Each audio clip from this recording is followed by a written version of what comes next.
સવારની શરૂઆત કેવી રીતે થાય છે એની અસર આપણા આખા દિવસ પર પડે છે, ખરું ને? તો ચાલો આજે આપણે 5 એવા પરંપરાગત ભારતીય નાસ્તા વિશે જાણીએ જે ફક્ત સ્વાદિષ્ટ જ નહીં પણ સ્વાસ્થ્ય માટે પણ ખૂબ જ સારા છે. ક્યારેય વિચાર્યું છે કે સવારના નાસ્તા પછી કેવું લાગે છે?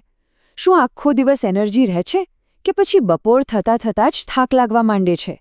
આ બધો ખેલ છે ને એ સાચા નાસ્તાનો છે. અને એટલે જ તો કહેવાય છે કે નાસ્તો એ દિવસનો સૌથી અગત્યનું ભોજન છે. એ આપણા શરીર માટે એવું બળતણ છે જે આખા દિવસની ગાડીને દોડતી રાખવા માટે જરૂરી છે.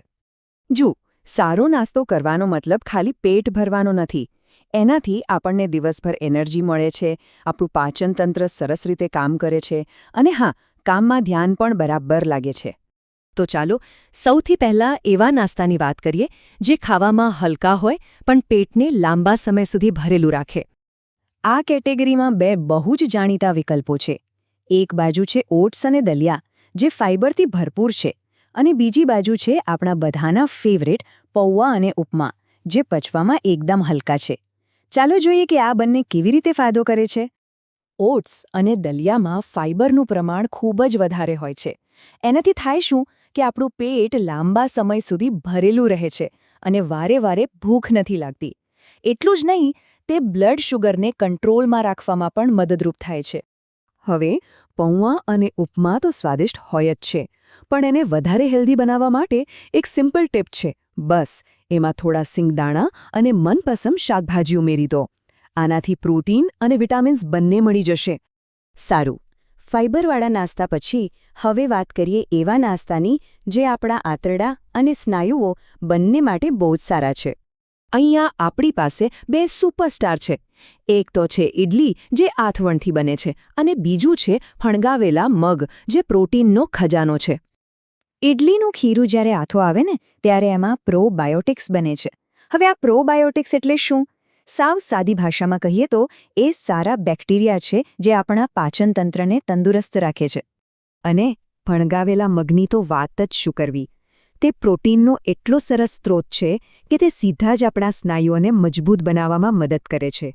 એકદમ પાવર પેક્ડ નાસ્તો. અને હવે આપણે આવી ગયા છીએ આપણી છેલ્લી કેટેગરી પર. અહીં આપણે એક એવા નાસ્તાની વાત કરીશું જે પોતે જ એક સંપૂર્ણ ભોજન છે. પરાઠા અને દહીંની જોડી તો ક્લાસિક છે.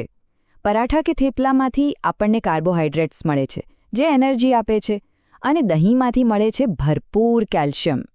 ખાસ કરીને જો મેથી કે પાલકના થેપલા હોય અને સાથે દહીં હોય તો શું કહેવું. આ કોમ્બિનેશન સ્વાદિષ્ટ તો છે જ, પણ સાથે સાથે એકદમ સંતુલિત આહાર પણ છે, જે ઊર્જા પણ આપે છે અને હાડકાને પણ મજબૂત બનાવે છે. અને છેલ્લે એક બોનસ ટિપ. આપણે જે પણ નાસ્તાની વાત કરી એ બધાને હજી વધુ પૌષ્ટિક બનાવવા માટે બસ એમાં થોડા ફળો કે ડ્રાય ફ્રૂટ્સ ઉમેરી દો. આમ કરવાથી ફાયદો શું? એક તો રોગપ્રતિકારક શક્તિ વધે છે, અને બીજું કે શરીરમાં જરૂરી વિટામિન્સ અને મિનરલ્સ પણ જાય છે. ટૂંકમાં નાસ્તાની પોષણ કિંમત વધી જાય છે. તો આ હતા આપણા 5 પૌષ્ટિક અને પરંપરાગત નાસ્તાના વિકલ્પો. હવે તમારે નક્કી કરવાનું છે કે આવતીકાલની સવારની શરૂઆત આમાંથી કયા હેલ્ધી નાસ્તા સાથે કરશો. જરૂર વિચારજો.